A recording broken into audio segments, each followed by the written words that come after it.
He was at the Yankees game last night when they took on the Angels. He wore a Yankees cap. He chatted up Dwayne Wade during the game. The two were shown on the big screen, you guys, and it was met with a mix of boos and cheers. So, Rob, what do you make of all that? First, they should have booed him because he had a fake Yankees. It wasn't fitted. You know, it wasn't a fitted cap. It was one of those straps. But you old school. They wear snapbacks now. All right, go spend $40 to get the fitted one. They were snapbacks. All right. Any link to criticize. I'm sorry. I'm going to give you New York 101, of course. All right, here we go. By the way, where are you from? I'm from New York. I was born in Jamaica, Queens. Thank you. But this is the reason he got booed. When you grow up in New York, you know, because there's so many teams, you take sides. And if you're a Yankee fan, I would say, and I'm not saying every Yankee fan, but 90%, I'll just take a guess, are Giants fans. And if you're a Mets fan, it goes with the Jets. Mets and Jets, Giants and Yankees.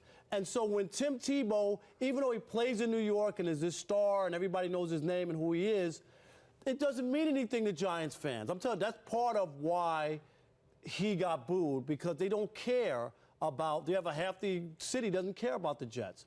Number two, New York is a show-me kind of town, and I don't care what he did in Denver, that's nice. You know, you got a quarterback who just won 2 Super Bowls over the last, 4 years or whatever. They're going to give guys like that respect. You're playing in a place where Derek Jeter's won 5 championships.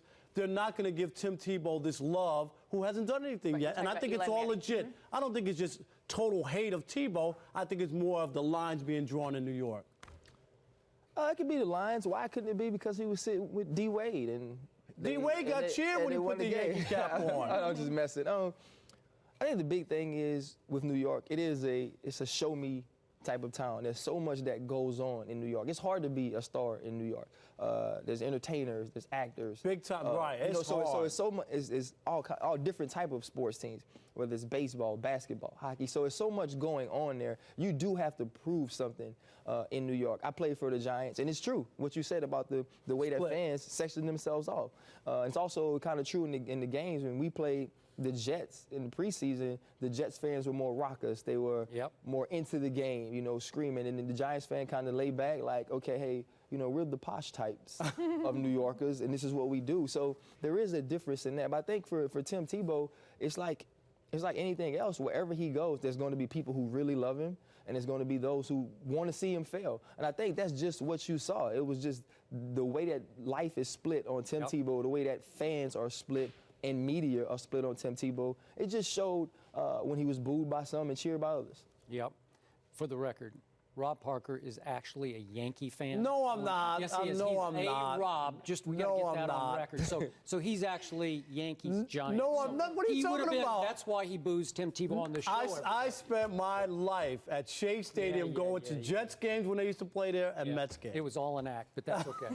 Okay. So I want to point out, every time we talk about somebody getting booed, it's always hard to quantify the booers. Was it 5 guys, 5 leather lung guys? Boo! And it rings out. We had Buster Olney at the game and heard him on Mike and Mike, and he was saying, now, wait a second. I think I heard more cheers than boos. But let's accept the fact, and by the way, Dwayne Wade did change seats with the guy next to Tebow so that Dwayne Wade could sit next to Tebow. So that's operating. We'll talk about that later. But in this case, I'm pretty sure a lot of people booed Tim Tebow because I keep telling you guys, he is the most polarizing figure in sports. And there are a whole lot of people like you who do not like Tim Tebow for all kinds of reasons. He gets too much media attention, the religion that we talk about, all those things. He's overhyped, overrated, all those things. So those people are going to boo him. There's a deep dislike of the Tebow syndrome out there. So he's going to have to get used to that. And you know what?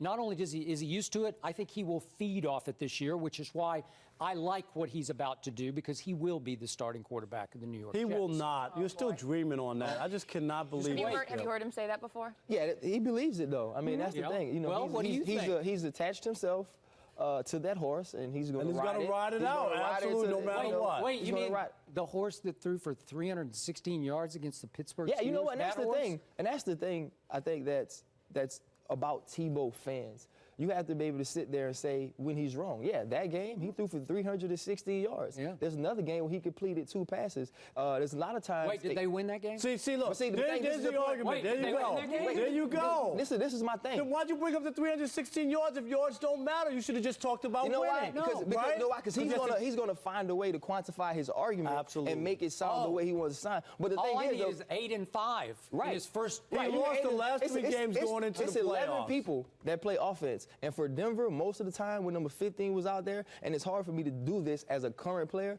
most of the time when number 15 was out there and it was 11, that 11 that played offense for Denver was bad.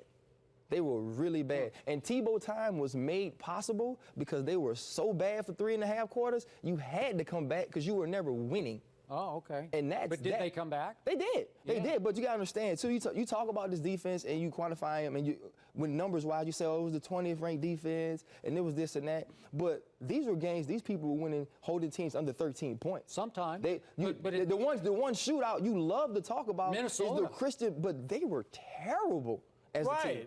Who was terrible? Minnesota. No matter how many points they scored that day. Christian Ponder put up 32 points against that vaunted Denver defense. I didn't say they were vaunted. I'm talking about on the days where you had Tebow time and it was they had. How did we get on this? Because you started it. Tim Tebow, and it goes anywhere. You started it. Or like when their kicker Prater kicks an 89-yard field goal. You know that's an 89-yard field goal, but they talk about Tim Tebow. Yeah, you see what Saturday You finally Night Live remembered said. his name. I got it right.